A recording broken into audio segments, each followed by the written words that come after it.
بسم الله الرحمن الرحيم. maanta cashirkeena waxaan ka sii wadaynaa alkayniski. waxay noo joogtaa alkaynis. waxaan soo baranay 10 xubnood oo ka tirsan alkayniska ayaan soo baranay. marka 10ka xubnood waxay kala ahaayeen methane ilaa iyo decane. methane oo ka kooban 1 carbon ilaa decane oo ka kooban 10 carbon. marka alkayniski aan noo sii socda meesheeda aan ka wadno. alkaynis sometimes alkayniska mararka qaarkood iscoleg waxaa loo yaqaanaa paraphenes. paraphenes ayaa loo yaqaanaa. marka paraphenes waa another name oo lagu garto ama loo yaqaano alkayniska. alkayniska horeyaan soo sheegnay waxay sameeyaan single bound, hal dabar ayay sameeyaan. the term paraphenes, ereyga paraphenes comes wuxuu ka yimid from 2 Latin words. laba erey oo Latin ah oo la isku daray ayuu ka yimid. parum meaning little, parum oo macnaheedu yahay wax yar, little. an affinis meaning affinity, iyo affinis oo macnaheedu uu yahay xiiso.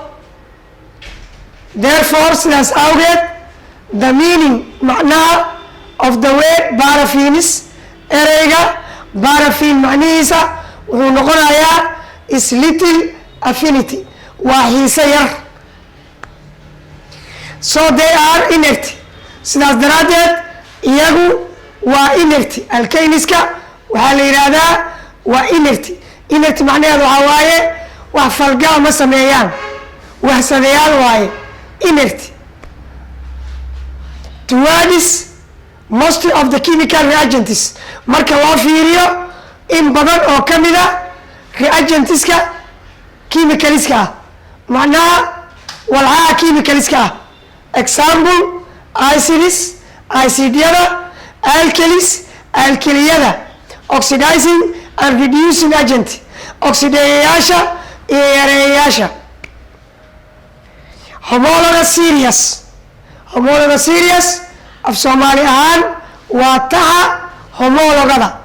taxa series waa wax iska daba taxan, homologous waa homologada, taxa homologada.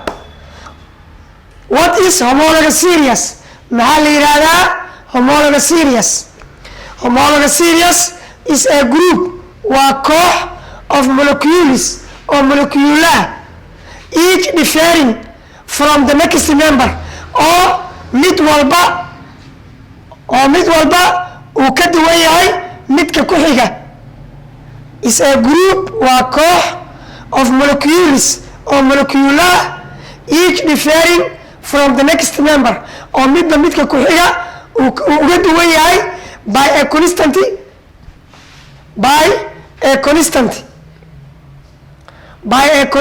group. koox aan isbedelaynin. kooxdaas oo college lagu magacaabo methylane group. waxaa lagu magacaabaa methylane group ama kooxda methylanada. methylane group markii la soo gaabiyo waa CH2, waa CH2. alkanis can be solids, alkaniska waxay noqon karaan adkayaal, liquids dareerayaal, and gases iyo neefyaalo. depending waxayna ku xiran tahay on the number, tirada of carbon atoms, tirada aad ka haysato carbon atomyada ama inta carbon atom ee aad haysatid. hadda waxaan ku xijinaynaa classification of alkanis, qaybaha ay u kala baxaan alkaniska. structures of alkanis, qaababka uu u kala baxo alkaniska. ugu horeyn molecular structure, non-molecule nanase molecule. What's a molecular structure? waa maxay nanase molecule? Molecular structure is a chemical formula. waa formula kiimikaad that gives kaasoo ku siinaya the total number tirada guud of atoms oo atamyada ah oo uu leeyahay each element area walba oo ku jira in each molecule walba oo ka tirsan of a substance walax ama shay. Example C3H8 oo loo yaqaano propane.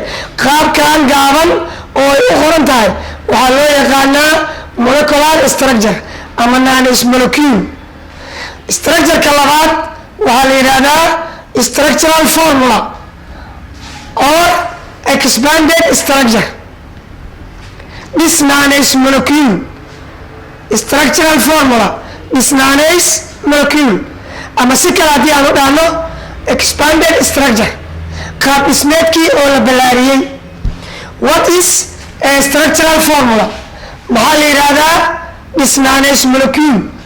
Structural formula is a formula waa qaab dhismeed ama hab showing ku tusinaya how the atoms sida atamyada are arranged ay ugu halaysan yihiin markay ku dhex jiraan in the molecule-ka dhexdiisa markay ku jiraan atamyada qaabkay u halaysan yihiin, qaabkay isugu dhegdhegsan yihiin ayaa la yidhaahdaa structural formula. Example tusaale saddexdii carbon oo hadday aan haysanay ee propane qaabkaan u habaynay. saddex carbon, saddexdii carbon aan dhignay. each carbon wuxuu samaynayaa 4 bonds, 4 single bonds, 4 dabar oo mid ah. marka kan waxaa ku dhegan 3 hydrogen, annaga 8 hydrogen aan habaynaynaa. kan 3 ku dhegtay, midkan labaad waxaa ku dhegan 2 hydrogen, midka saddexaadna waxaa ku dhegan 3 hydrogen. 3 2 ku dar 5, 5 3 ku darna waa 8. waxaa noogu xigi doona condensed formula. Structures of alkanes aan noo socday. horey waxaan u soo sharaxnay molecular structure iyo structural formula. molecular structure waxaan dhahnay nanase molecule. molecular structure nanase molecule. Structural formula this nanase molecule. this nanase molecule. hadda waxaan joognaa condensed formula.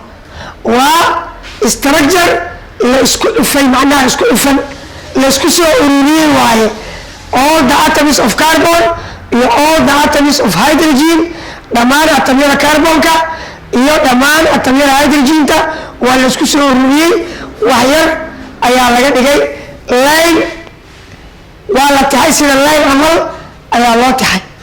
tusaale awal waxaan haysanay structural formula sidaan la haysanay hydrogenada sidaas ayay ugu dheganaayeen ama expanded u ahaayeen. hadda waa isku soo aruurnay. carbonkan waxaa ku dhegan 1 2 3 hydrogen ku dhegan. carbonki waa kan 3 hydrogen ku dhejinay. carbonka labaad waxaa ku dhegan 2 hydrogen. carbonki labaad waa kan 2 hydrogen ku dhejinay. carbonka saddexaad waxaa ku dhegan 3 hydrogen. 3 hydrogen intaan ka keennay waa 3 hydrogen. marka awal wuxuu ahaa structural or expanded formula. haddana waxaan ka dhignay condensed formula. condensed formula sidaa loo qoraa marka. exercise line waxaa lagu yidhi write the molecular formula.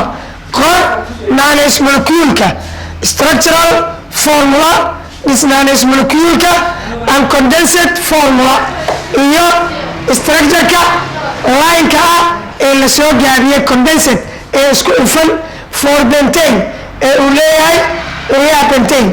Bentane wuxuu ka kooban yahay 5 kaarboon iyo 12 hydrogen.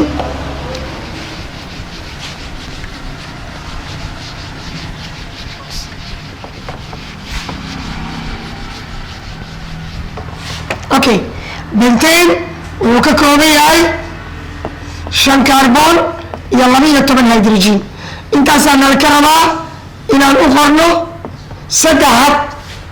ugu horeyn qaabkaan markaan u qorno bentane waxaa loo yaqaanaa molecular structure ama naanayso molecule.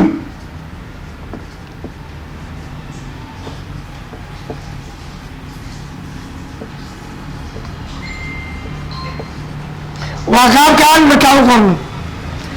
qaabka labaad kan ayaan furfuraynaa, waa ballaarinaynaa. 5 kaarboon 5tii kaarboon sidaas u tix.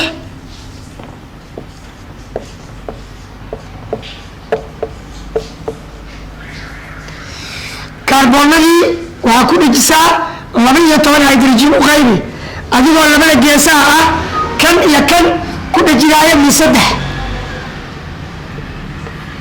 kuwa gudahana ku dhejinaaya min 2.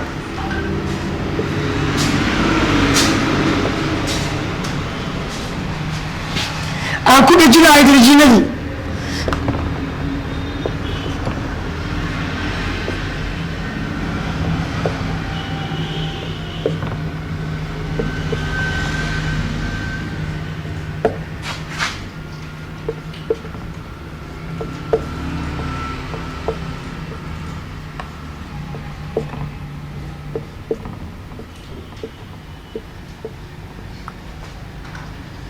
Okay, saasaan u horeynay inaan saxanahay iyo in kale aan xisaabino number of carbon atoms iyo number of hydrogen atoms. tirada kaarboonada aan isku darno 1 2 3 4 5 5 nala ka rabay iyo 12 hydrogen 1 2 3 4 5 6 7 8 9 10 11 12 waa saxanahay. qaabkaan asaga waxaa lagu magacaabaa structural formula.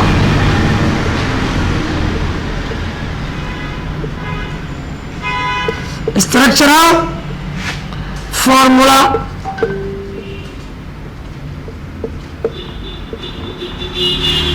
amba this nanase molecule. this nanase molecule qaybta ugu dambeysa oo ah inaan qorno condensate formula waxaan u qoraynaa sida soo socota. kaarboonkan imisa hydrogena ku dhegan 3 1 2 3 kaarboonkii dhig 3 hydrogen ku dheji. kaarboonkan imisa hydrogena ku dhegan 2 ku dheji 2 single bond u dhexaysiiyey maadaama aan joogno alkanes. kaarboonkan meeqa kaarboon meeqa hydrogena ku dhegan 2 labadii ku dheji. kan imisaa ku dhegan 2 isagana.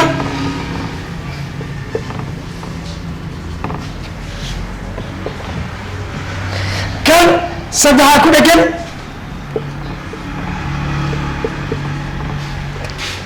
aan hubino inaan saxanayo in kale 3 hydrogena aan tirino. 3 2 ku dar waa 5 3 2 ku dar waa 5 5 5 ku dar waa 10 labadaan u gee 12 hydrogen. kaarboonadii 1 2 3 4 5. qaabkan waxaa lagu magacaabaa condensate formula.